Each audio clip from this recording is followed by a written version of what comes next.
ఇక్కడ నిన్న ఎస్సీ సంబంధించిన వర్గీకరణకి మాదిగలే వ్యతిరేకిస్తున్నారన్నటువంటిది మాలలు చేస్తున్నటువంటి వాదన.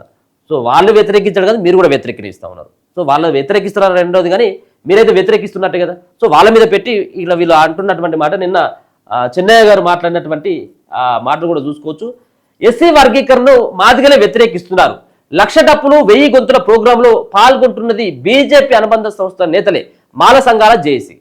ఎంఆర్పీఎస్ వ్యవస్థాపక అధ్యక్షుడు మందకృష్ణ మాదిగ ఈ నెల 7న 1,00,000 డప్పులు 1000 గొంతుకుల కార్యక్రమంతో మాలలకు చావు డప్పులు కొడుతున్నామని చేస్తున్న ప్రచారాన్ని మాల సంఘాల జేఏసీ తీవ్రంగా ఖండించింది. మందకృష్ణ చావు డప్పులు కొట్టాల్సింది ఆయనకు ప్రియమిత్రుడైన ప్రధాని మోదీకి, కేంద్ర మంత్రి కిషన్ రెడ్డికి, నిత్యం కాళ్ళు మొక్కే మాజీ ఉపరాష్ట్రపతి వెంకయ్య నాయుడికి అని అన్నారు.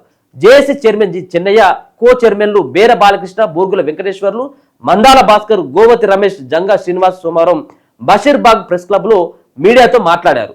ఎస్సీ వర్గీకరణను మాదిగలు వ్యతిరేకిస్తున్నారని అన్నారు.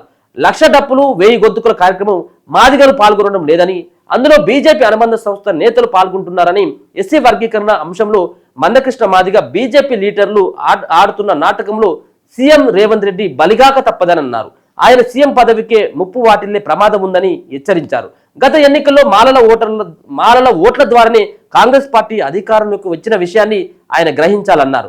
ఆర్టికల్ 347 ప్రకారం రాష్ట్రంలో వర్గీకరణ అమలు చేయకూడదని రాజ్యాంగంలో ఉందన్నారు. ఇప్పటికైనా కాంగ్రెస్ ప్రభుత్వం వర్గీకరణ అంశంలో తటస్థంగా ఉండాలన్నారు. హామీ ఇచ్చిన ప్రధాని వర్గీకరణ చేయకుండా ఎందుకు వెనక్కి తగ్గారు?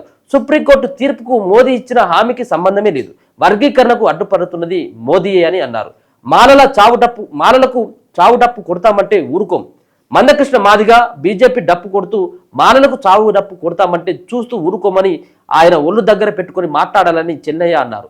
ఏడాదికి 2 కోట్ల ఉద్యోగాలు ఇస్తామని ఎన్నికల్లో మోదీ హామీ ఇచ్చారని, ఈ ఉద్యోగాలను భర్తీ చేయమని మోదీని అడిగే దమ్ము మందకృష్ణ మాదిగకు ఉందా అని ప్రశ్నించారు. వర్గీకరణ కావాలంటే పార్లమెంట్ ఎదుట నిరాహార దీక్షలు చేసి బిల్లు పెట్టించుకోవాలన్నారు.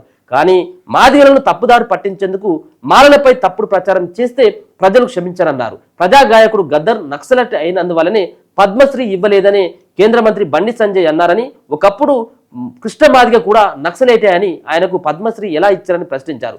అలాగే కాంగ్రెస్ నాయకుడు సంపత్ కుమార్ కు చెన్నూరు ఎమ్మెల్యే వివేక్ వెంకటస్వామిని విమర్శించే స్థాయి లేదని, కాంగ్రెస్ పార్టీలో ఉంటూ కాంగ్రెస్ ఎమ్మెల్యేని విమర్శించడం తగదని చెప్పేసి నిన్న చెన్నయ్యతో పాటు మందభాస్కర్ ఇట్లాంటి మాల సంబంధించినటువంటి సంఘ నాయకులందరూ కూడా నిన్న ప్రెస్ మీట్ పెట్టి మాట్లాడడం జరిగింది. ఒక పక్కన ఈ 1,00,000 డప్పులు 1000 గొంతులు అన్నటువంటి ఈ కార్యక్రమం సంబంధించినటువంటి దాంట్లో కేవలం బీజేపీ పార్టీకి సంబంధించినటువంటి నాయకులు మాత్రమే, బీజేపీ పార్టీకి సంబంధించినటువంటి కార్యకర్తలు మాత్రమే పాల్గొంటున్నారు.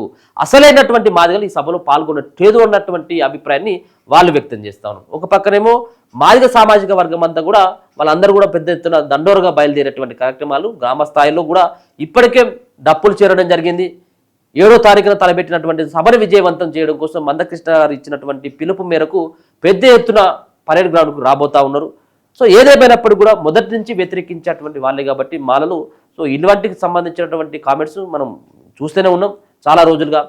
సో మందకృష్ణ మాదిగ కూడా గతంలో ఆయన నక్సలైటే కాబట్టి ఆయనకు ఎట్లా పద్మశ్రీ అవార్డు ఇచ్చింది అన్నటువంటి ఆ భావన సైతం కూడా మాలలు వ్యక్తపరుస్తూ ఉన్నారు. ఇది ఏదేమైనప్పుడు కూడా ఈ సంబంధించిన వర్గీకరణ ఇది పూర్తిగా కూడా ఇది మాదిగలను వ్యతిరేకిస్తున్నారు అన్నటువంటి భావనని మాల సామాజిక వర్గం నుంచి ఉన్నటువంటి వాళ్ళందరూ కూడా చెప్తా ఉన్నారు.